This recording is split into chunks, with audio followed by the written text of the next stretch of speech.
Diferente de plantas, fungos e procariontes, onde os nomes dos filos tendem a seguir um mesmo padrão, em animais temos uma completa desordem com nomes bem diversos. Então nesse vídeo vamos analisar como pronunciar filos de animais, além de outros clados acima de filo também. Vamos relembrar o básico sobre acentuação, que é sempre o ponto onde mais erros são cometidos. Como fazemos para saber onde fica a sílaba tônica? A primeira regra é que em latim o acento nunca cai na última sílaba, nunca mesmo. A não ser que a última sílaba seja a única sílaba da palavra, claro. Ou seja, só se a palavra só tiver uma sílaba. Em palavras de duas sílabas, então o acento cai sempre na penúltima sílaba. Em palavras com 3 ou mais sílabas, o acento vai cair na penúltima sílaba se a penúltima sílaba termina em consoante ou se ela possui uma vogal longa ou ditongo, ou seja, duas vogais. Em todos os outros casos, o acento cai na antepenúltima sílaba.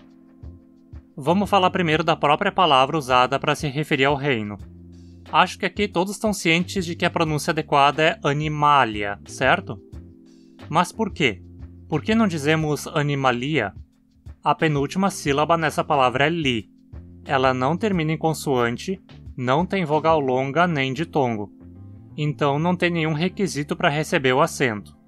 Assim, o acento cai na antepenúltima sílaba e a gente precisa dizer animalia.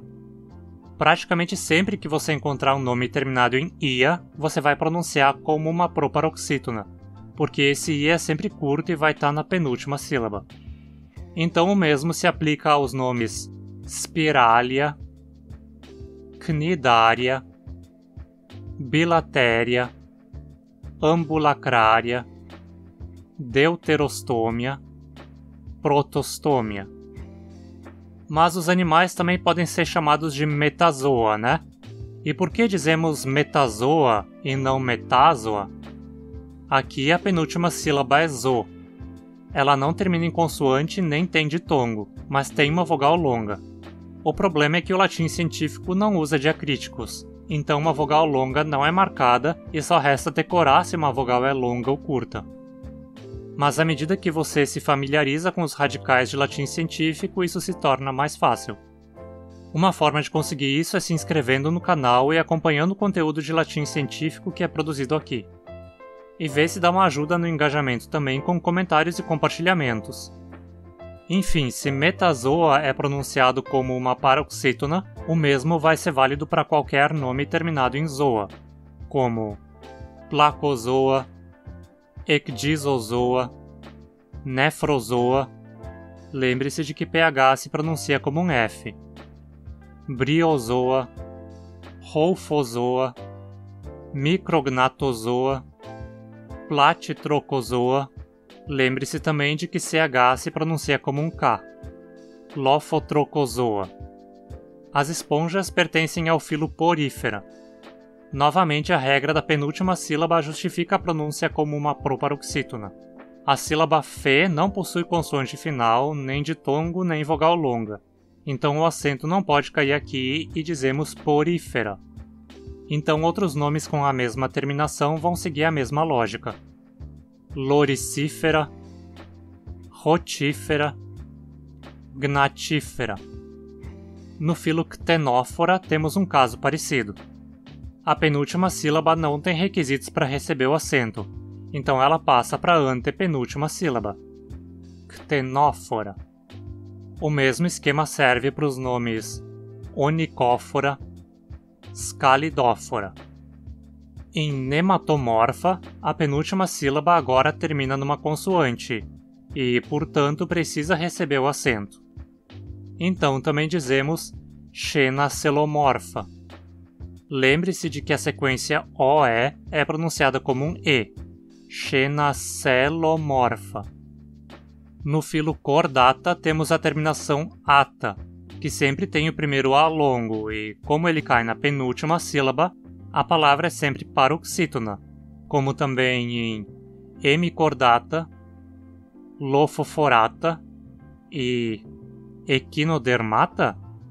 Não, aqui a situação é outra. O radical dérmata é o plural de derma, pele. Não é o mesmo tipo de ata dos outros nomes, e aqui o A é curto. Então precisamos dizer equinodérmata. E como chamamos os anelídeos? Anelida ou anélida? Esse é um nome que muita gente erra. O radical ida sempre tem i curto. Então a penúltima sílaba não tem requisitos para ser longa e precisamos falar anélida. Da mesma forma, então, dizemos priapúlida, gnatostomúlida, forônida. Nos artrópodes, a penúltima sílaba, po, tem vogal curta também. Então dizemos artrópoda, com acento na antepenúltima. E o mesmo é válido para braquiópoda. E nemátoda? Não, aqui o radical não é poda como em artrópoda. Aqui temos oda, um radical que significa com aparência de certo tipo. Esse radical possui um O longo, então a pronúncia precisa ser paroxítona, nematoda. Muito parecido com esse nome é o nome nematoida. Em português temos o radical oide, que também significa com aparência de certo tipo. E o radical que vemos aqui tem a mesma origem. Por isso, muitas pessoas acabam pronunciando nematoida. Só que aqui a penúltima sílaba é apenas esse i, e ele na verdade é um i longo. Então a pronúncia adequada deveria ser nematoida. Mas no caso desse sufixo a pronúncia errada é tão comum que eu até já tolero. Mas se você quer que sua pronúncia seja impecável, fale nematoida. Em entoprocta, a penúltima sílaba termina em consoante, então obrigatoriamente leva o acento. Entoprocta. Mesma coisa com ectoprocta. No filo dos nemertinos temos a terminação ea, que quase sempre possui um e curto, e aqui não é exceção. Assim precisamos pronunciar nemértea. Em quinorrinca temos de novo uma penúltima sílaba terminando em consoante, justificando a pronúncia quinorrinca. E esse filo aqui, como você pronuncia?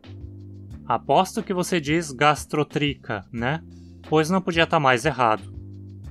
O i em tri é curto, então o acento não pode cair aí. Temos que dizer gastrótrica. É quase um trava-línguas.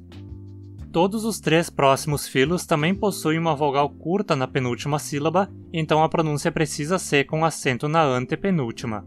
Tardígrada, acantocéfala, quetógnata. Lembre-se de que uma sequência AE também é pronunciada como um E, salvo algumas exceções. Em molusca, a penúltima sílaba termina em consoante, por isso a gente não pode dizer molusca. Molusca é a única opção viável. O mesmo acontece com platyeominthes, pois a penúltima sílaba, min, termina em consoante também. E olha só, não vai falar platyeominthes pronunciando o H. Em português não se pronuncia os Hs em nomes científicos. Então diga platyeominthes. E com isso concluímos o nome de todos os filos e mais um pouco. Não esqueça de deixar sua curtida. Você pronunciava todos os nomes de forma correta? Comenta aí embaixo. Não deixe de se inscrever no canal e ativar as notificações para não perder os conteúdos futuros. Você pode contribuir com esse canal fazendo uma doação espontânea do valor que você puder e quiser por Pix ou PayPal. Qualquer realzinho já é muito importante. Obrigado e até a próxima!